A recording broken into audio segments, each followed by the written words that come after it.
Hello! Ravi de vous accueillir dans Échappée verte. Je suis Marc Albi, 20 ans, toutes mes dents, et j'ai stoppé mes études pour trouver ma voie entrepreneuriale. Donc chaque lundi jusqu'au 1er mars, je vous emmène dans l'univers d'un entrepreneur qui change le monde à sa manière, à son échelle et selon ses aspirations. Je vous partage les coulisses de cette personnalité, donc son parcours, ses leviers d'action et son harmonie personnelle. Finalement, le nécessaire pour vous inspirer à être entreprenant qui que vous soyez. Trêve de blabla, je vous laisse découvrir cet épisode en vous souhaitant une agréable écoute. Bonjour Clément, Salut bienvenue dans Échappée verte. Comment vas-tu? Super bien. Et toi? Bah oui, très bien. Est-ce que dans un premier temps, tu pourrais te présenter de la manière que tu souhaites? Ouais. Du coup, je m'appelle Clément, je suis le cofondateur de Opal. J'ai créé Opal avec Mathieu, mon associé. Yes. Donc Opal, bon projet entrepreneurial, bonne aventure depuis le début. C'est un peu l'aventure parce qu'on a l'impression de défricher pas mal de sujets. Et avec Mathieu, on a créé Opal donc, pendant qu'on était étudiant, donc il y a beaucoup d'apprentissage derrière. Et du coup, ça nous plaît bien, c'est pour ça qu'on continue, parce qu'il y a beaucoup de conviction, beaucoup d'engagement, beaucoup d'apprentissage, parce qu'on apprend au fil de l'eau. Et du coup, on prend des décisions en apprenant, en comprenant pas mal de sujets, que ce soit sur le textile, sur l'entrepreneuriat, sur tous les sujets qui touchent l'entrepreneuriat. Ok. Et toi, plus largement, Clément, qu'est-ce que tu pourrais nous dire sur toi? Plus largement, j'aime bien apprendre des trucs. J'aime bien apprendre des trucs et je pense que c'est une des raisons pour laquelle on a créé Opal avec Mathieu.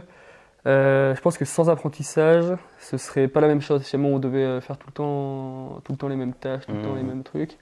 Et c'est pour ça qu'on continue parce qu'en fait, c'est un peu bateau ce que je veux dire, mais il n'y a pas trop de journées qui se ressemblent. Et du coup, en fait, tous les jours, on apprend quelque chose. Et ça, c'est assez intéressant. On apprend des choses sur plein de secteurs différents. Et on continue l'aventure parce qu'on continue d'apprendre. Ouais, l'aventure, c'est le mot qui résume le mieux, je trouve, finalement, cette expérience entrepreneuriale. Et le fait d'apprendre tout le temps, parce que c'est vraiment tous les jours qui sont différents, etc. Et qu'on est très vigilant à ça, à continuer d'apprendre pour pas... C'est pas une question de s'embêter ou de devenir bête, mais en fait, on s'enrichit intellectuellement en quelque sorte. Et ça, c'est chouette. Et on se dit que peu importe ce qu'il arrive demain, on apprend des tonnes de trucs. Et ça, c'est vraiment pour nous le côté très positif de l'aventure, quoi. Ouais. Et tu as un petit peu parlé d'Opal, et du coup, comment tu exprimerais-tu cette vision d'Opal et qu'est-ce que vous faites aujourd'hui pour les auditeurs? Alors, Opal, donc, c'est une marque de vêtements recyclés, fabriqués localement. Donc, quand on dit recyclés, c'est-à-dire qu'on utilise des matières recyclées qui proviennent de différents gisements, soit des gisements post-consommation ou des gisements pré-consommation. Donc, bouteille plastique, anciens vêtements, c'est post-consommation. Chute de vêtements, c'est pré-consommation. On a refait des fringues avec un style un petit peu minimaliste, avec une petite inspiration surfwear, parce qu'on est basé à Biarritz.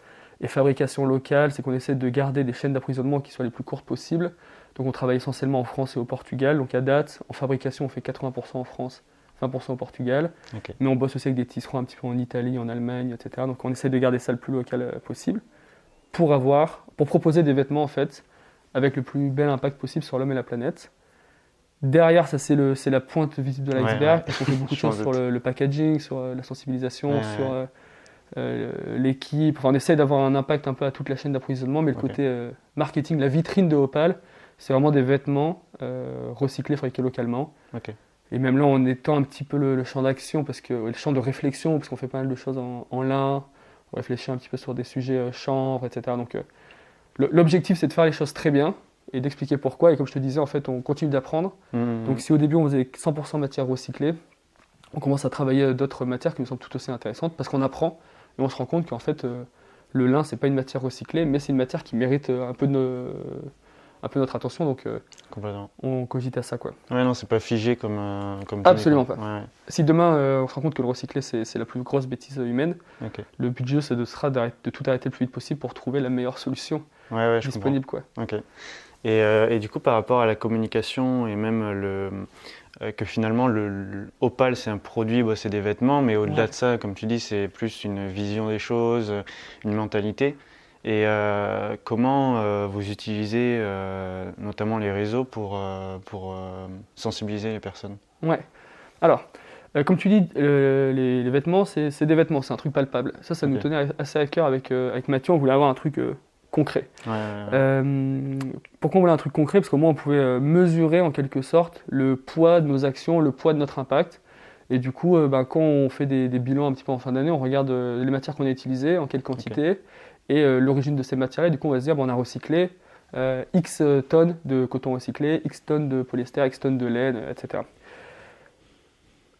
Ça, c'est pour le côté un petit peu palpable. Et après, Ouais. d'un point de vue communication, non mais c'est important parce que créer une entreprise de service, Ouais, ouais. ça nous est passé par la tête aussi, mais on s'est dit non, on veut. En fait, ce qu'on voulait avec les vêtements, c'était le terme, c'est matérialiser le bien. En fait, ce qu'on veut, c'est incruster des valeurs Ok. dans des vêtements Ouais, et se dire qu'en fait, on a un t-shirt. Donc, tu le regardes au premier regard, c'est un t-shirt, quoi. Mais derrière, en se renseignant un petit peu, parce qu'on ne brande pas nos t-shirts avec écrit 100% recyclé, etc. Mais en se renseignant un petit peu, c'est des choses matérielles qui peuvent transmettre des valeurs, qui peuvent transmettre des ouais, choses. complètement, ouais. Et on se dit, si on touche les gens via le textile, c'est une porte d'entrée à plein d'autres réflexions sur, je sais pas, l'alimentation, les transports, la vie, l'aventure, enfin Ouais, tout ouais, ça. ouais. Ok. Et du coup, pour la communication, c'est du coup intimement lié à ça. On essaie d'avoir un message qui soit le plus transparent, honnête, clair possible.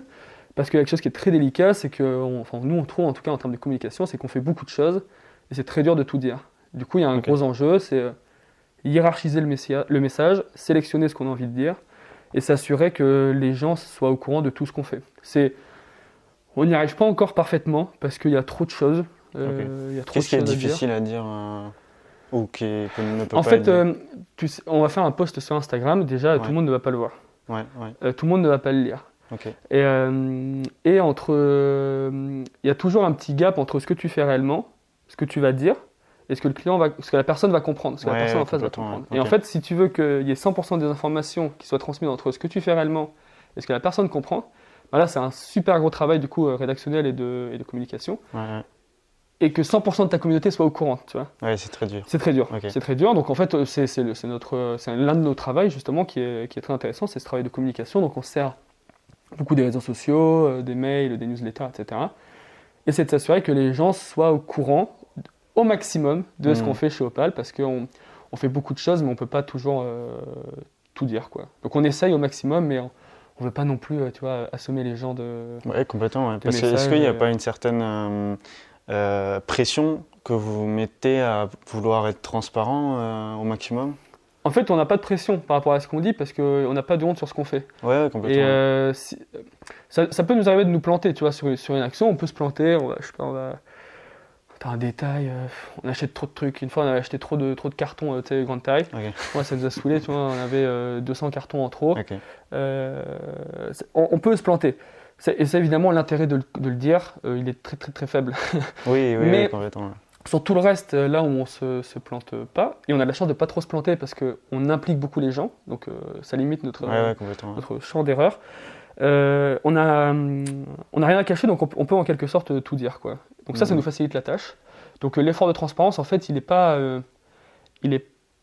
très fort parce on n'a pas besoin de retravailler la réalité ni la Mhm. vérité. En fait, elle est Ouais, déjà là, elle est c'est clair. disponible. Ce qu'il Ok. faut, c'est trouver les bons mots pour être au plus près de ce qu'on fait réellement et s'assurer qu'un maximum de personnes qui nous suivent ou un maximum de personnes qui sont intéressées par le projet dans son ensemble soient au courant de ce qu'on fait, quoi.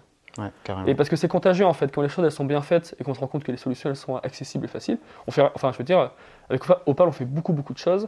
On rend les informations disponibles sur le site, le nom de nos partenaires, le nom de nos Mhm. fabricants.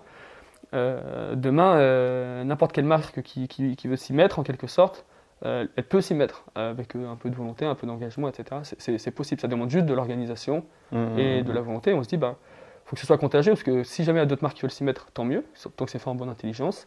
Et il faut que les clients ou juste la communauté, elle se rende compte qu'il y a des solutions accessibles et que du coup, par comparaison, se disent, ah mais c'est marrant parce que Opal, il m'explique ça sur tous ces sujets-là. L'autre marque en face, elle fait un peu silence radio sur ces sujets-là. Pourquoi ? Ok. Est-ce qu'elle le fait et juste elle communique pas dessus ? Très bien. Ou est-ce qu'elle communique pas dessus parce que ce qu'elle fait, c'est un petit peu plus Ok. Ouais, sombre. ouais, je vois.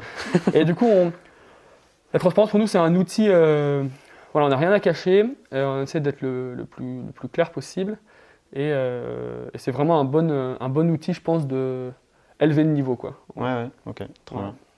Non, c'est super intéressant. Et concrètement, est-ce qu'il y aurait, pour que les gens visualisent une action simples que vous menez par rapport à l'environnement ou le social. Ouais. Est-ce qu'il y aurait quelque chose qu'on pourrait visualiser, que tu pourrais nous expliquer?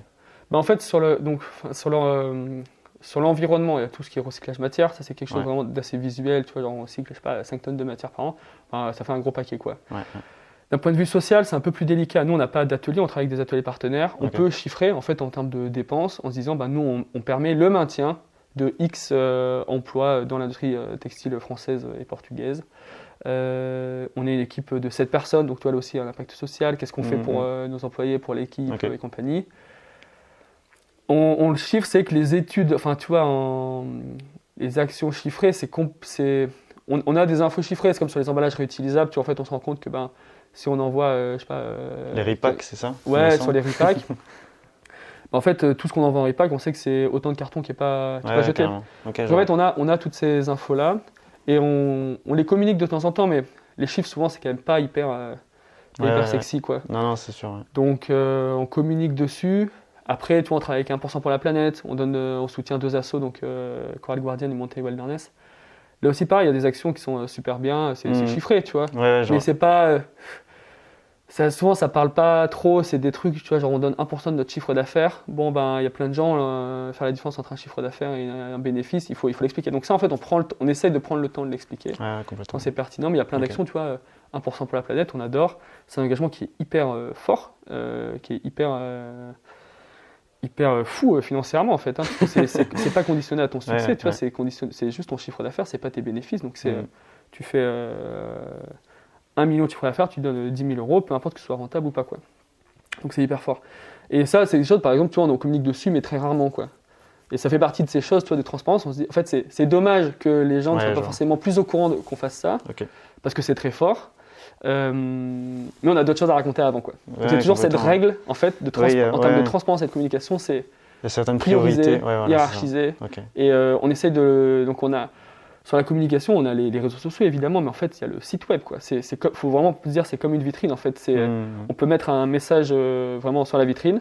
Après, on peut en mettre un sur la table de l'entrée, un autre en arrière-boutique, quoi. Et c'est vrai, sur le site, c'est comme ça que ça fonctionne, quoi. C'est Ok, avoir une trop vision bien. physique du site web, quoi. Donc si les gens veulent découvrir Opal par la vitrine, go aller sur opal.com, il me semble. Ah ouais, grave, C'est sur ça. opal.com. Et là, justement, on essaie de monter encore le niveau de transparence et de communication avec un blog, parce qu'on a beaucoup de choses à raconter, qu'on Bah ouais, j'imagine. n'arrive même pas à raconter sur le site, parce qu'il y a trop de choses déjà Ok. sur le site, quoi. Je vois. Qu'est-ce que tu aimes le plus dans le projet? Je pense tu as un petit peu dit, c'était cette façon d'apprendre tout le temps. Est-ce qu'il y a d'autres facettes qui te plaisent énormément que Ouais. tu as découvert au fur et à mesure? Alors, au fur et à mesure, je sais pas, mais enfin, de toute façon, le déclenchement de Opal, il y avait 2 choses. Il y avait la liberté, un peu, qui est très liée à l'entrepreneuriat, et côté préservation de l'environnement, un peu comme comme tu disais tout à l'heure, difficile pour moi et pour nous de faire un peu d'avoir une séparation entre le pro et le perso, même si on essaie d'en avoir une, mais c'était inconcevable pour moi de travailler dans un secteur qui me plaisait pas. Ouais. Donc ça, liberté au travail, donc ça s'organise. Il y a plein de freins légaux, aussi surprenant que ça puisse paraître. On peut avoir envie d'être très libre, d'avoir une équipe très libre. C'est de l'organisation Ouais. et presque du droit, Ok. mais ça s'organise. Préservation de l'environnement, c'était travailler pour une entreprise où le maximum de voyants soit au vert. Donc on essaye de pousser la démarche le plus loin possible, tout simplement. Et l'apprentissage aussi, une grande composante du truc, parce que je pense que si demain on arrêtait d'apprendre, on se poserait quelques questions.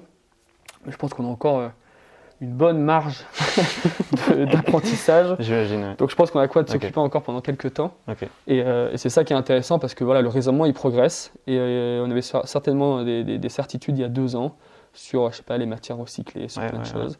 Et en fait, notre apprentissage augmente, nos connaissances augmentent, et on essaye de faire en sorte que justement on le partage avec notre communauté pour que le niveau d'exigence de tout l'écosystème, que ce soit les marques, notre communauté, mais aussi les fabricants, on partage avec eux, on échange avec eux, et voilà, de faire en sorte que le niveau en fait d'exigence augmente. Ok, trop bien. Tu me parles de liberté, ça me fait penser au premier mail que tu m'as envoyé. Ouais. Tu me disais que tu étais en vadrouille. Ah oui. Est-ce que, d'un point de vue personnel, cette liberté, elle est importante et comment tu vis c'est une question aussi que j'avais, c'est quelle est l'organisation de tes journées? Comment, dans la vie de Clément, une Comment je semaine? m'organise? Ouais. Une semaine. Alors, bon, du coup, la vadrouille, c'est vrai que je bouge quand même pas mal. Je bouge pas mal. C'est-à-dire, tu te balades, tu voyages ou Ouais, je voyage. Du coup, moi, je viens plutôt du sud-est de la France, Ouais. vers Valence. Et du coup, je rentre un peu chez moi de temps en temps. J'ai ma grand-mère dans le Vercors, mon frère dans les Hautes-Alpes, etc. Ok, trop bien. Et j'ai notre grand-mère en Vendée. Et du coup, pour Opal ou pour des raisons perso ou pour aller profiter de la montagne, pour faire des choses, Ouais. je me déplace pas mal. Je passe à Paris de temps en temps aussi pour rencontrer du monde parce Trop qu'il bien. y a quand même pas mal de choses qui se passent. Et du coup, pas mal de déplacements. Ok.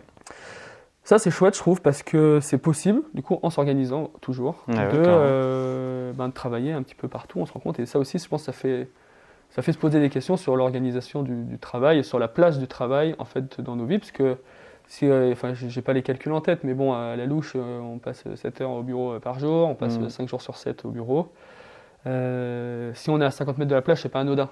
Parce que, en fait, le travail, oui, évidemment, déjà s'il est positif et intelligent, si on apprend des choses, ça permet je sais pas comment dire, d'améliorer son soi en quelque sorte. Ouais. Ok. Mais on n'a pas envie que ce soit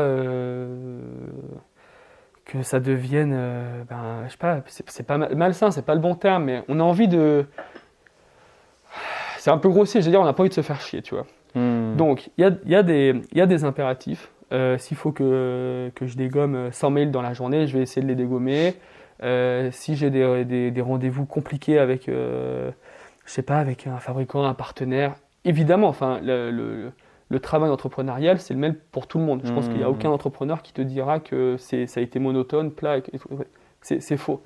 Par contre, on a le pouvoir de rendre ces choses-là plus ou moins agréables, de les prendre avec plus ou moins de hauteur et d'organiser le contexte. Okay. Et du coup, avec Mathieu, donc ça a été quand t'es deux, ça va très vite, c'est facile. Le niveau de connaissance, c'est le même. Dès qu'il commence à avoir un petit peu du monde, il faut organiser un petit peu plus le travail, partager ses connaissances, partager les informations.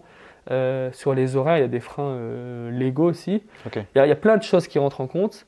Mais voilà, aujourd'hui, on a très vite décidé de s'installer. Donc là, on est à Biarritz. On est, comme tu as pu le constater, je ne sais pas compter, mais entre 50 et 70 mètres de la plage. Pourquoi? C'est parce qu'en fait, on se dit, déjà, si les gens habitent près du bureau, déjà, on perd pas trop de temps dans les transports en commun. Ça, c'est quelque chose... j'ai travaillé à Paris, j'ai travaillé en Inde, c'est quelque chose qui me rendait fou. Même si, pareil, on peut faire plein de choses dans les transports, on peut lire, on peut écouter des podcasts, on peut faire plein de trucs. On se disait, non, on veut pas perdre de temps dans les transports, et on veut pouvoir, en un claquement de doigts, profiter, profiter de l'océan, profiter de la nature. Et du coup, voilà, pour nous, c'était très important de venir ici, et on peut sûrement faire encore mieux, tu vois, on est à 50 mètres, on pourrait être à 3 mètres. Mais déjà, dans la gestion du travail, en fait, oui, il y a beaucoup de choses à faire. Oui, on peut occuper nos journées, on pourrait occuper nos nuits, et on est capable de travailler fort, en quelque sorte. Par contre, tout le contexte, c'est entre nos mains, quoi, en fait. Donc, on est très vigilant à ça, et c'est pour ça que là, du coup, on est là avec des planches de surf, et du coup, il y a une porte juste là, qui nous permet de sortir pas par la boutique pour aller à la plage, quoi. Énorme. Donc, c'est pratique, et ça, pour nous, c'est du luxe, quoi. Et on essaye de s'en rendre compte, de se rappeler que. J'allais te dire, est-ce que tu te rends compte de la chance aussi que vous avez d'une certaine manière. Mais ça, que vous êtes allé la chercher d'une certaine manière. Exactement. En fait, c'est ça ce qui me semble important. C'est oui, on a de la chance et on essaye de s'en rappeler. C'est très important. Typiquement, on sait que nos journées, on pense que c'est du luxe. On essaie de se rappeler de ça. Et en même temps, on se dit, on essaie de l'organiser, quoi, pour que ça reste comme ça. Ce qui nous fendrait le cœur, c'est de devoir, je sais pas, il se passe un truc, on doit déménager, reprendre un truc où il faut faire 1 heure de voiture tous les matins, mais c'est du détail, ça peut paraître du détail, mais dans l'ensemble travail et vie pro, vie perso, c'est très important, quoi. Et toi, personnellement, du coup, tu n'habites pas très loin du bureau J'habite pas très loin, Ok. c'est horrible et quand je vais dire ça, je vais me détester. Avant, j'habitais à 2 minutes du bureau, j'habite à 10 minutes du bureau maintenant. Ça me semble le bout du monde. C'est horrible. Non, mais je sais. Franchement, quand je dis ça, je suis là, mais c'est pas respectueux de dire ça, tu vois. Mais non, voilà, j'habite à 10 minutes du bureau et c'est très bien comme ça. Enfin, C'est très bien, mais tu as un peu de mal quand même. non, c'est très bien.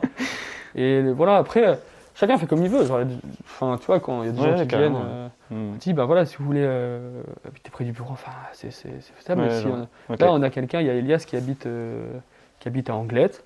Bon, bah, il prend les transports en commun le matin, ça ne le dérange pas. Il cherche à court, moyen terme de trouver un appart à Biarritz pour justement être Proche. Ouais. plus proche et en fait c'est gagner du temps sur d'autres expériences quoi.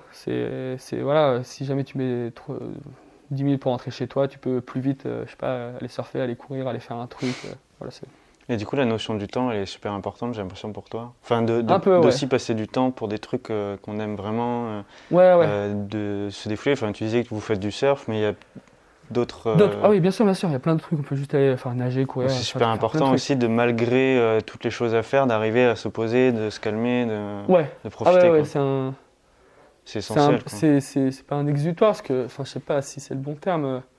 C'est un équilibre à trouver, Ouais. mais je trouve ça très important d'être capable de le proposer déjà. Ok. Et ensuite, tout le monde ne surfe pas, tu vois. Genre, c'est juste. Oui, en fait, oui. c'est une option disponible en quelque sorte. je vois. C'est pas non plus une obligation, tu vois. Genre, c'est vraiment. C'est une option disponible, mais on trouve ça chouette de pouvoir la proposer. Et ouais, la notion du temps, c'est quelque chose qui. Avec Mathieu, on y réfléchit. C'est quelque chose qui nous intéresse pas mal, quoi. Parce que, en fait, on se dit souvent, c'est avec de l'organisation, sans devenir des psychopathes de l'organisation, mais avec de l'organisation, on peut gagner du temps. C'est pas pour monter en efficacité forcément, même s'il y a cette notion d'efficacité, mais c'est aussi pour potentiellement se libérer plus de temps pour faire d'autres choses. Okay. Même si ce qu'on fait chez Opal nous plaît. Tu vois, en fait, la balance, elle est quand même assez complexe. Oui, mais c'est aussi, moi je le vois beaucoup finalement dans l'entrepreneuriat aussi, du changement entre guillemets, c'est que c'est des sujets qui sont tellement prenants même personnellement, t'as envie quoi, que ça bouge. Ouais, et du coup, il ne faut pas non plus se sacrifier pour les causes. Ouais. Oui, il y a pas mal de sujets qui étaient passés, genre un peu les burn-out des entrepreneurs du changement. Parce qu'en fait, c'est comme tu mets tes convictions, un peu tes tripes et tout ça, ça peut... c'est très facile de ne pas compter ses heures. Et on l'a fait avec Mathieu et on continue de le faire de temps en temps. Évidemment, parce que c'est un sujet qui nous plaît, c'est quelque chose qui nous touche. Tu vois. Ouais, mais c'est ça. Ouais. Et si le contexte tout autour fait que c'est agréable et qu'on peut se mettre une grosse charge de travail, aller faire un petit coup de surf entre deux ou aller prendre le soleil, enfin tu vois. Le contexte, il change pas mal de choses, on trouve. Trop bien, ok. Alors on va passer sur autre chose, c'est quelle est ton optique de l'amitié vs la camaraderie militante, je dirais. Oh. Attends, il va falloir que tu m'éclaires sur des petits sujets flash comme ça. Les différences de définition. Ben, je veux dire, amitié, c'est vraiment... par exemple, avec Mathieu, je pense que vous étiez sans doute amis avant d'entreprendre ensemble. Ouais. Et la camaraderie militante, c'est vraiment parce qu'on a les mêmes objectifs. C'est ça, ok, c'est ce que j'avais en tête. Okay. Oui, tu veux dire que par exemple, il y a des gens que je connais pas trop. Ouais. Ils sont dans mon scope camaraderie militante, parce que je sais qu'on a les mêmes intentions, mais c'est pas forcément des amis, parce que je les connais pas forcément très bien personnellement. Ouais, c'est ça. C'est vrai, ça fait gagner un temps de ouf, parce que sur différents sujets, tu parlais tout à l'heure de la photo du siècle, je savais pas forcément qui était assis autour de moi, mais je savais que c'était des copains, tu vois ce que je veux dire ? Je savais qu'on était là pour la même chose en quelque sorte. Et il y a plein de... D'un point de vue textile, on imagine ça en disant, en fait, il y a plein de marques, avec plein de volonté, plein d'intentions. Le slip français, c'est le Made in France. 1083, c'est le Made in France dans un rayon de 1083 km. Il y a des marques, c'est les matières naturelles. Chacun y va un petit peu de ses intentions. Le but du jeu, c'est de savoir que les intentions, elles sont bonnes, saines et vertueuses. Donc ça, c'est pour le textile. Mais d'un point de vue entrepreneuriat, il y en a qui vont prendre un volet social, d'autres un volet intergénérationnel. Nous, on a pris un volet un peu mix textile, matière, enfin voilà. Mais il y a plein de gens qui sont super intéressants. Et quand on sait que dans des secteurs totalement différents, qu'on travaille un petit peu pour la même chose, donc un monde meilleur, pour grossir un petit peu les traits. Ouais. Ça, c'est de la camaraderie militante et ça fait gagner un temps de ouf parce qu'on sait en quelque sorte qu'on est copains, qu'on est dans le même camp. Et ça fait gagner un temps de ouf. Pourquoi ? Parce que cet écosystème de personnes un petit peu engagées qui ont envie de faire changer les choses de plein de manières différentes. Et ben, chacun a un réseau, chacun connaît un écosystème, chacun a des connaissances. Ouais, et parfois, tu vois, après la photo du siècle, je me suis dit, mais il y a plein de sujets sur lesquels je suis absolument pas au niveau. Et c'est pas grave. Non, mais selon mes préoccupations, etc., je me suis vraiment dit, ah ouais, mais genre ça, moi, je sais pas, c'est pas que je suis déconnecté de ça, mais j'étais pas au courant. Et du coup, genre, comment je fais pour me former sur ces sujets-là ? Et je pense que, comme dans une équipe, personne ne peut être expert en tout. Ce qui est intéressant, c'est d'avoir le plus haut niveau de connaissances communes. Et du coup, on revient sur ce truc de transparence, de communication, etc. Okay. Mais du coup, amitié, camaraderie militante, j'avais dire, ouais, camaraderie militante, ça marche très, très, très, très bien. Et du coup, il y a pas mal de gens qu'on peut rencontrer qui peuvent devenir des amis, quoi. Okay. Et les amis, vice-versa, en expliquant, en exposant les choses, qui peuvent devenir plus militants, quoi. Ouais, c'est vrai. Est-ce que tu prends conscience ou est-ce que tu as eu une évolution personnelle depuis le début du projet jusqu'à aujourd'hui ? Oui, sûrement. On n'a fait que se radicaliser dans le bon sens du terme. Hein. Je trouve, souvent, quand on parle de radicalité avec Opal, on essaie toujours de rajouter le mot belle, d'une belle radicalité. Parce que souvent, radicalité, c'est trop rattaché à des côtés un petit peu négatifs, strict, côté un peu strict, péjoratif. Le côté strict, pour moi, c'est pas forcément négatif. Tu vois, au début, on faisait des fringues recyclées en Inde, parce que je travaillais en Inde, en fait. Ça me semble le truc le plus logique. Je suis rentré en France et on s'est dit, ah ouais, c'est peut-être un peu dommage de vendre en France, parce qu'on vendait en France des produits fabriqués en Inde. Mais si jamais on vendait en Inde, pas de problème, en fait. Ouais, complètement. Du coup, on s'est dit, bon... 2018, dès 2017, on s'est dit, ok, on cut avec l'Inde, en prévenant les fabricants, etc. On s'est dit, on cut avec l'Inde et on va faire que du Made in France. Donc, quelque sorte de radicalité. Okay. Et ça vient... l'autre sujet lié à ça, c'est donc radicalité, c'est un priori de racines, latin. Et c'est ce truc de traiter les causes des problèmes versus les symptômes. Et ça, c'est quelque chose aussi sur lesquels on essaye d'être très vigilant chez Opal et moi-même en perso. C'est-à-dire, en fait, quand il y a un problème, on a tendance souvent à un peu colmater les trucs, à mettre des pansements. Parce que parfois, on a d'autres priorités et compagnie. Okay. Ça peut marcher pendant un temps, mais le mieux, c'est de réfléchir à la cause du problème. Okay. Et du coup, les réflexions avec Opal ou en perso, tu vois, on a fait des fringues. La précommande, on l'a vraiment augmentée parce qu'on se disait, mais en fait, il y a quand même un enjeu de surproduction. Sur l'usage des vêtements, en fait, ça aussi, c'est quelque chose qui nous travaille encore pas mal. Le raisonnement, c'est une fringue, un usage, ou un usage avec une fringue. Et après, essayer peut-être de faire des produits plus polyvalents, etc. C'est vraiment se dire, revenir aux besoins, quoi. Et du coup, toutes les réflexions qu'on a avec Opal, ça déteint un petit peu sur le perso. Et des fois, c'est des choses dont on se rend compte en perso. Évidemment, on essaie de les appliquer à Opal. Donc, il y a vraiment c'est pas du tout imperméable, quoi. C'est très perméable. Okay. Et il y a un flux... Il y a un flux d'apprentissage entre Opal et le perso. Je n'ai pas vraiment trop d'exemples, mais tout ce qui est, tous les enjeux de proximité, du coup, évidemment, on fait plus gaffe aussi à ce qu'on mange, essayer d'acheter plus local. Okay. C'est là où je trouve notre rôle aussi avec Opal il est intéressant, et dans un peu la mission qu'on communique, c'est inspirer, préserver et mériter le monde que nous voulons. C'est ce truc de inspirer, en fait. C'est que autant, si on prouve qu'un t-shirt, on peut le faire dans un rayon de 1000 km, autant les gens ils vont se dire, peut-être pour la bouffe, je peux sûrement essayer à trouver une tomate de saison dans un rayon de 1000 km. Quoi. Et du coup, c'est tous ces petits trucs-là qui peuvent sembler anodins, mais qui cumulés sont assez intéressants, quoi. Ok, trop bien. J'ai des sujets un peu décalés, mais avant, je voulais voir quelle est finalement ta vision alors optimale, entre guillemets, je l'ai mis, du monde, dans le sens où à quel moment on pourrait s'arrêter d'agir, entre guillemets. Bonne question. C'est une super bonne question. En se disant, c'est bon, là, j'ai fini, quoi. Est-ce que c'est possible ? Ça pose des questions. Je pense que demain, chacun, personnellement, pourrait se dire, c'est bon, j'ai fait ma part, en quelque sorte. Et se dire, je sais pas quel âge t'as. 20. Ouais. C'est-à-dire, c'est bon, moi, j'estime avoir fait ma part. Maintenant, je vais profiter, je vais vivre ma vie d'humain. Et je pense que chacun place la barre un petit peu où il a envie. Ok. Je pense que la vision optimale du monde, je sais pas si c'est se dire une fois qu'on a atteint le point où on se dit c'est bon là à partir de là la température va arrêter d'augmenter, boum tout le monde peut s'arrêter.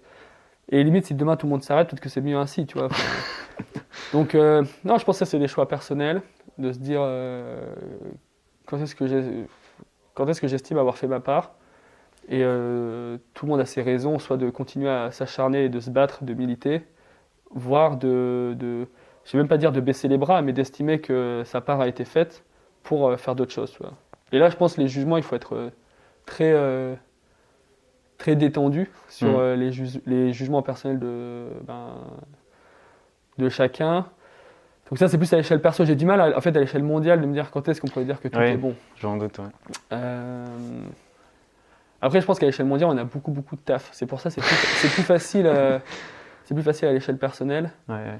Mais et tu considères du coup que tu as une part à faire? Est-ce que comme une mission personnelle finalement? Un peu, ouais. Ok. Ouais, moi je trouve ça très intéressant le fait de. Il y a l'apprentissage et c'est tout le package qui va avec, quoi. Ce qui est malheureux en fait, c'est que plus on tire un peu la pelote de laine, là on se rend compte que putain, la pelote elle est grosse. Quoi. Ouais. Et comme je te disais, nous on a que les copains, on a vraiment que le prisme en quelque sorte.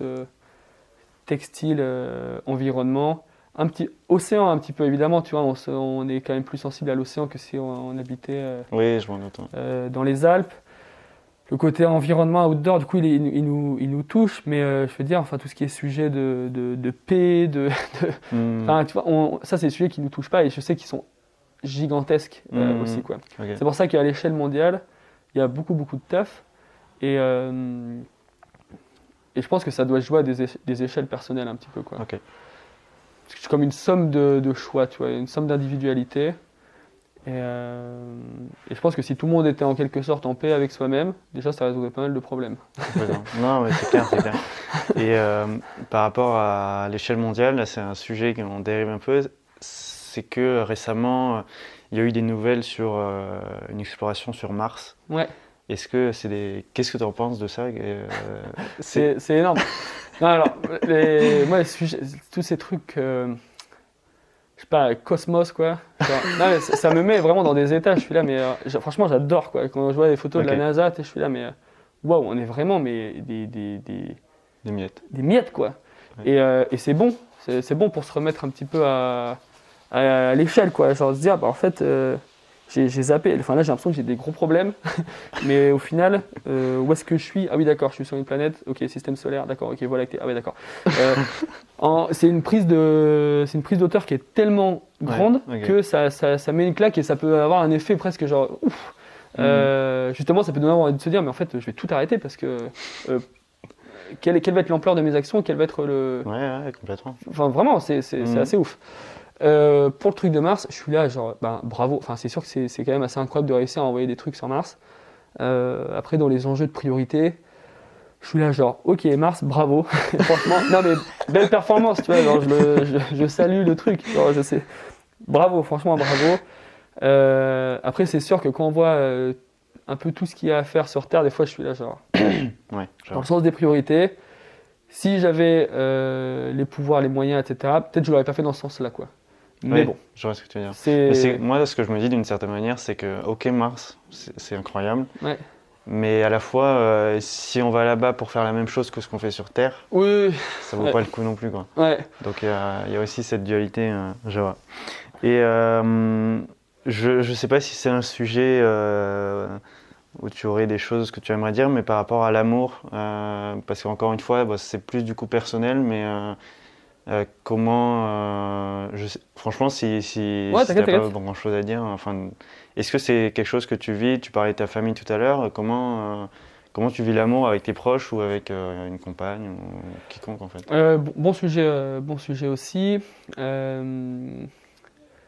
Comment je vis l'amour? Non mais c'est bien, c'est encore un rapport de bien-être, de temps passé. Je pense qu'il y a une histoire de l'amour il peut être très fort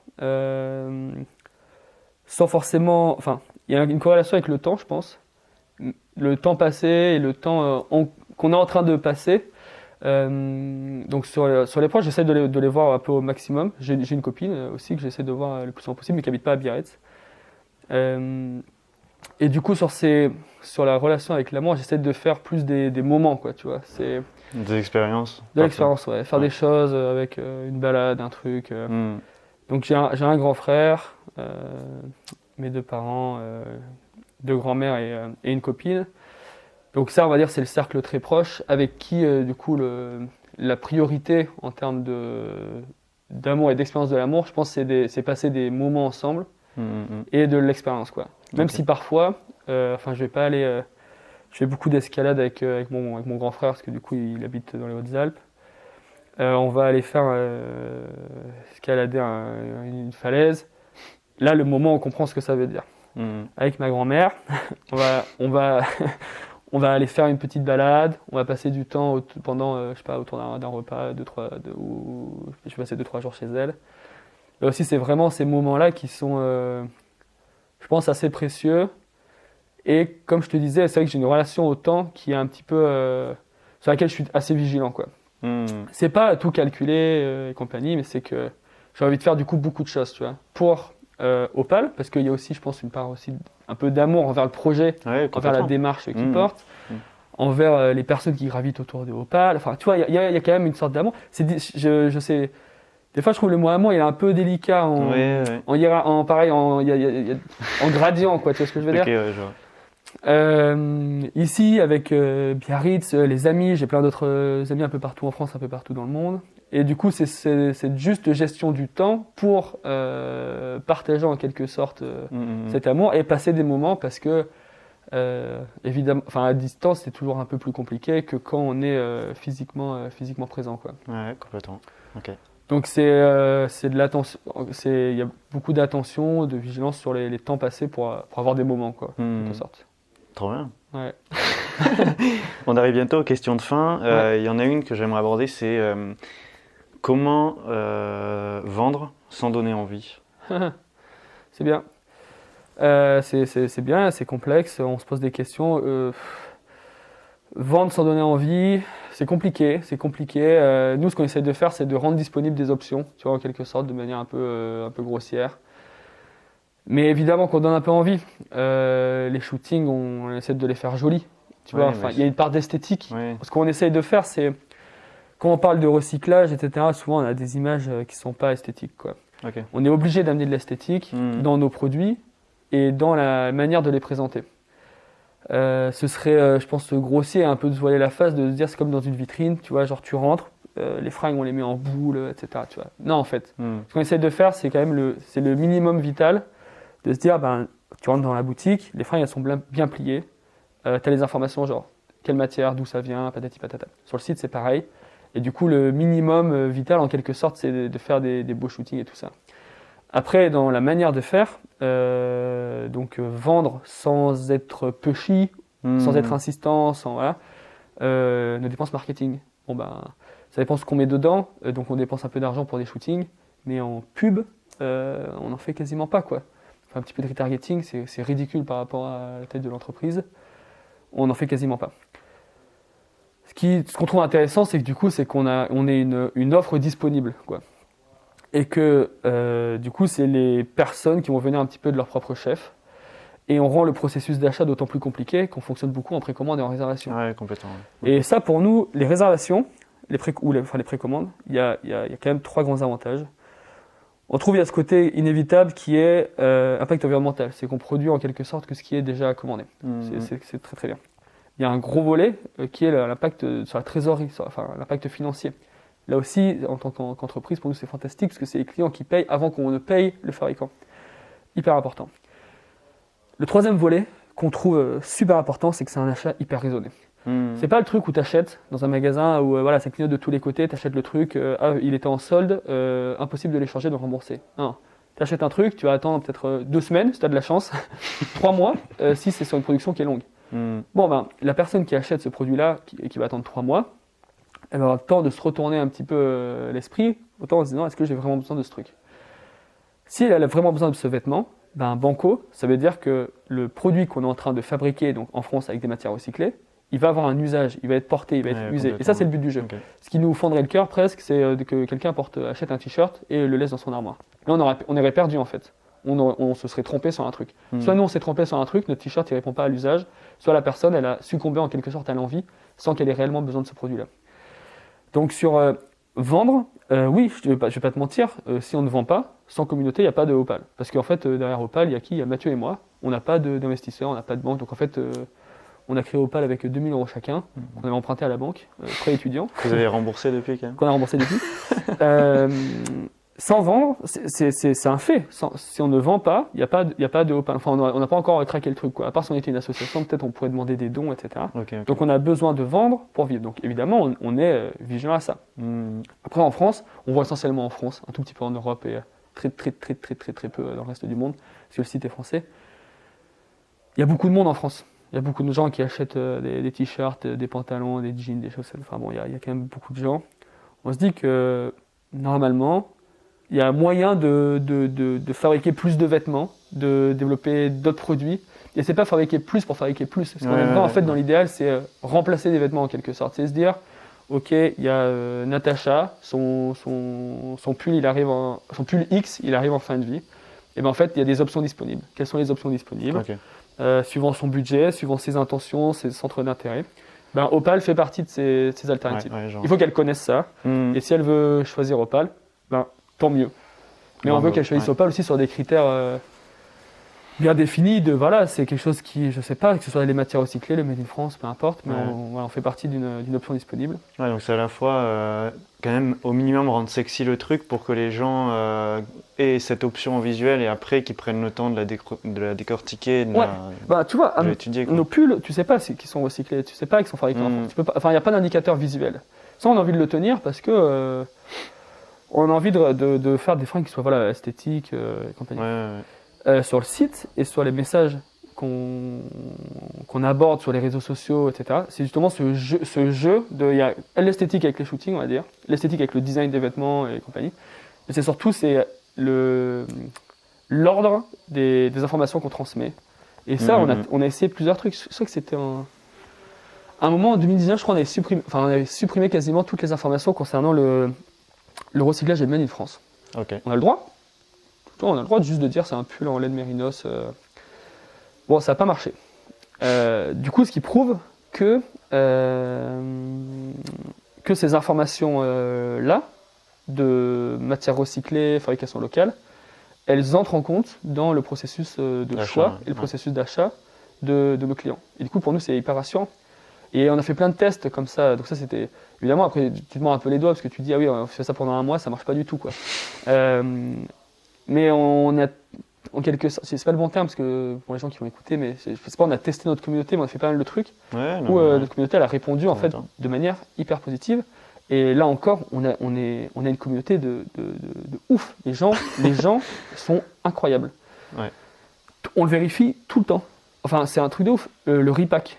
Le repack, c'est un emballage réutilisable, c'est une option disponible. Ça coûte plus cher en plus quand la personne qui veut recevoir sa commande Opal, non pas dans un carton, certes recyclable, etc., mais qui est jetable, qui est à usage sûrement unique, qui veut recevoir donc un emballage réutilisable repack, doit payer 3 € de plus.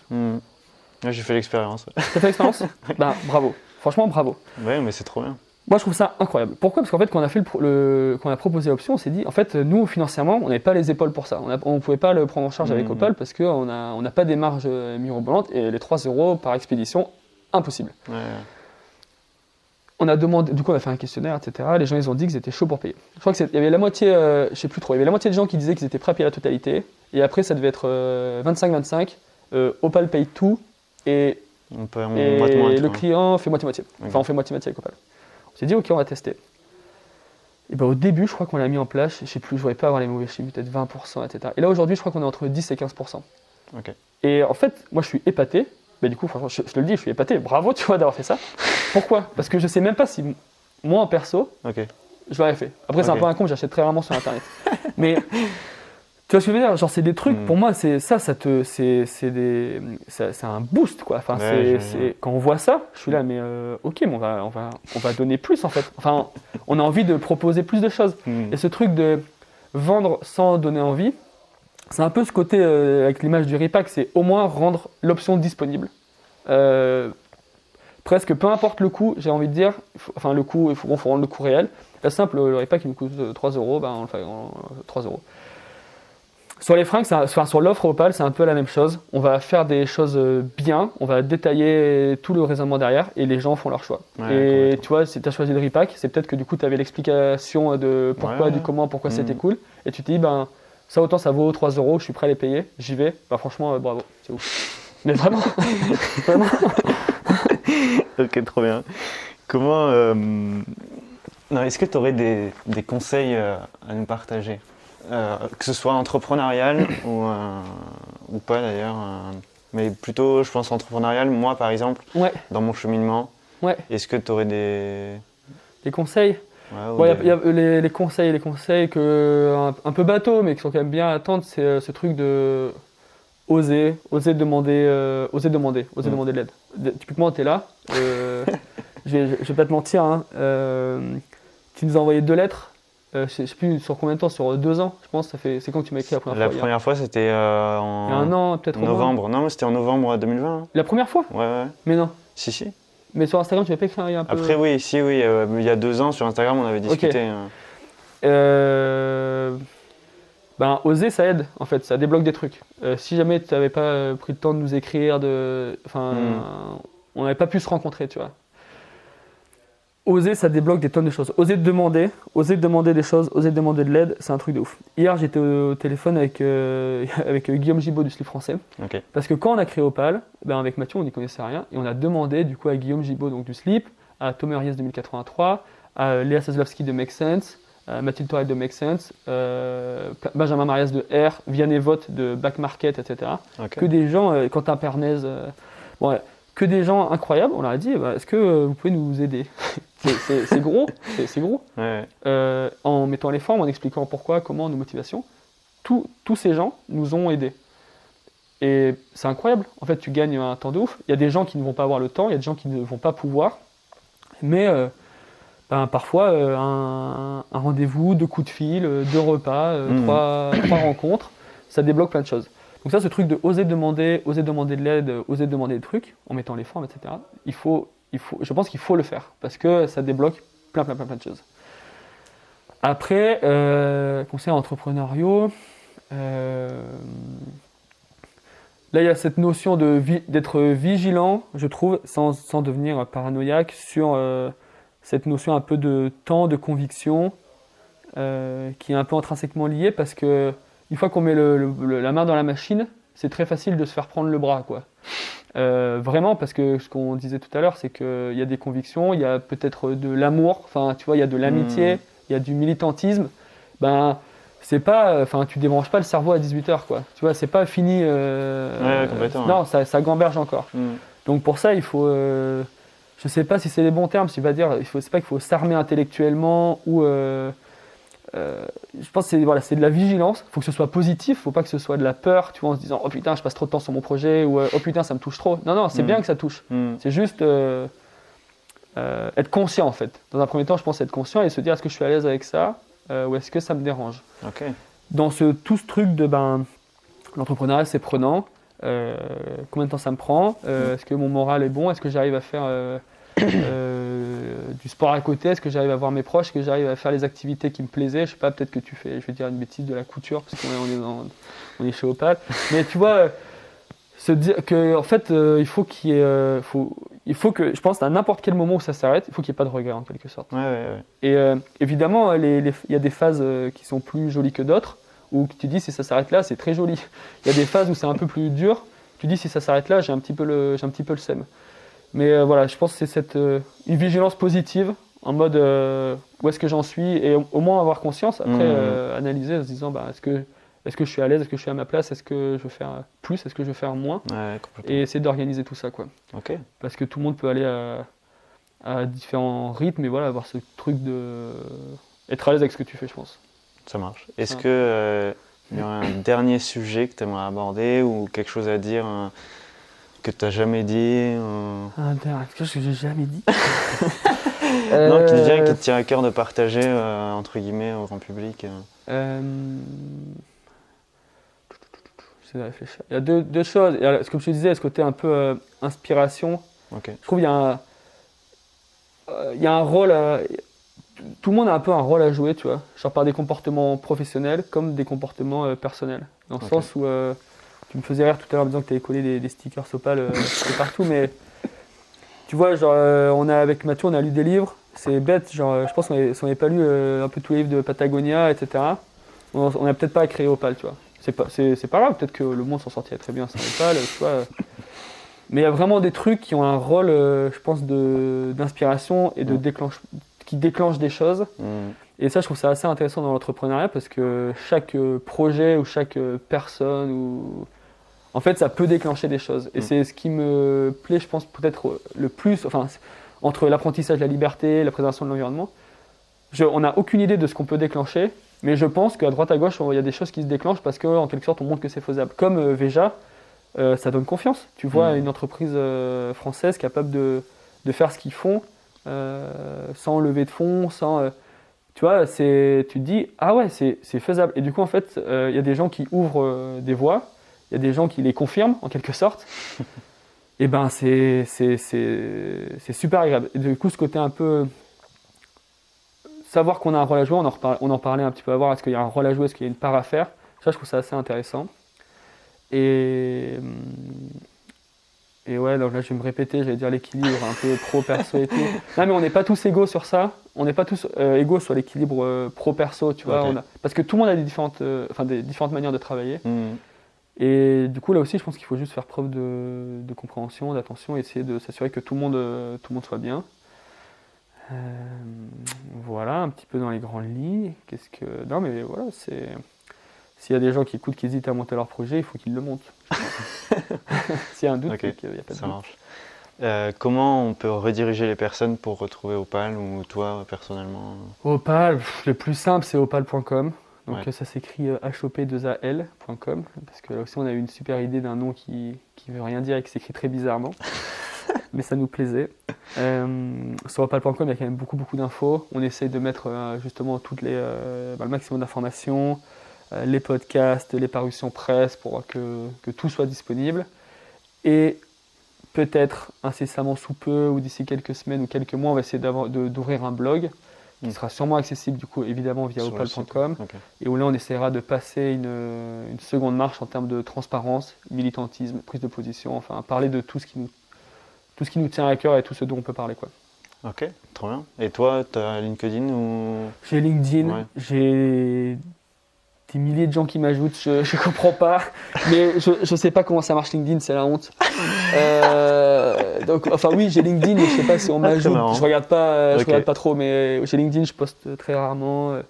J'ai un petit compte Insta, mais je mets pas de choses très intéressantes dessus. Ton compte Insta est sympa aussi? Oui, je mets des petites photos, mais il n'y a rien de palpitant, quoi. Voilà, non, voilà, j'ai pas réseau hyper. Ok, ça marche. J'en ai quand même un petit peu, quoi. Bon, merci beaucoup pour ce partage. Merci à toi d'être venu. Avec plaisir et à bientôt. Ouais, à très vite, Marc. Bye. Merci, ciao. Bon, c'est tout pour aujourd'hui. Si vous avez apprécié l'épisode et le podcast, l'échange de manière générale, je vous invite à ajouter un commentaire et une note sur Apple Podcast ou iTunes. En fait, cette action valorise mon travail parce que ça permet, algorithmiquement parlant, d'être plus visible. Voilà, clairement. Vous pouvez aussi vous abonner à Échappée Verte sur votre plateforme favorite, donc celle sur laquelle vous l'écoutez, a priori.